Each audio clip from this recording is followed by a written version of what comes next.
রহমান এবং আনিসুল হক এই দুজন আসামির বিরুদ্ধে যে ফর্মাল চার্জ দাখিল করা হয়েছিল সেটার ব্যাপারে আজকে আসামি উপস্থিতিতে আদেশ দানের জন্য নির্ধারিত ছিল। আজকে আসামিদেরকে উপস্থিত করা হয়েছিল, আদেশ দেয়া হয়েছে যে 17ই ডিসেম্বর তাদের বিরুদ্ধে অভিযোগ গঠনের শুনানিটা শুরু হবে। এই সময়ে আসামির পক্ষ থেকে দুই আসামির পক্ষে দুটো আবেদন করা হয়েছিল। আসলে তারা একটা ডাইরেকশন চেয়েছিলেন জেইল অথরিটির কাছে যে তারা বিদেশি আইনজীবী নিয়োগ করতে চান, সেই জন্য জেইল অথরিটিকে যেন নির্দেশ দেওয়া হয় প্রয়োজনীয় ফর্মালিটিস কমপ্লিট করার জন্য। আমরা বলেছি কোর্টের কাছে যে এই অ্যাপ্লিকেশনটা মিসকনসিপ্ট, এটা আইনটা ফলো করে করা হয়নি।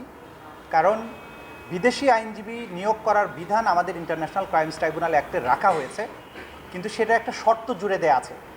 সেটা বলা হয়েছে যে বাংলাদেশের আইনজীবীদের প্র্যাকটিস করার রিলেটেড যে আইনটা, Bangladesh bar council and legal practitioners order 1972, সেই আইনে যেসব বাধা নিষেধ আছে সেগুলো সত্ত্বেও বার কাউন্সিলের কাছে যদি ওনারা আবেদন করেন, তাহলে বার কাউন্সিল কোনো বিদেশি আইনজীবী নিয়োগের ব্যাপারে যদি অনুমতি দেয়, পূর্ব অনুমতি, আইনে বলা হয়েছে যে পূর্ব অনুমতি যদি তারা পায়, তাহলে ট্রাইব্যুনাল সেই বিদেশি আইনজীবীকে এখানকার আসামিদের পক্ষে প্রতিনিধিত্ব করার জন্য পারমিশন দিতে পারবে না, এটা বলা আছে।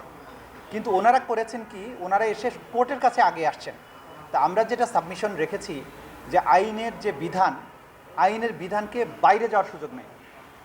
কোর্ট পারমিশন দিতে পারবেন বিদেশি আইনজীবীর জন্য যদি তাদের পূর্ব অনুমতি থাকে বার কাউন্সিল থেকে, প্রায়র পারমিশন শব্দটা এখানে আছে। এবং আমরা এটা সাবমিট করেছি যে আদালত এই স্ট্যাটিউট যেটা আছে, অর্থাৎ বিধিবদ্ধ যে আইন আছে, এর বাইরে কোনো আদেশ দিতে পারবেন না।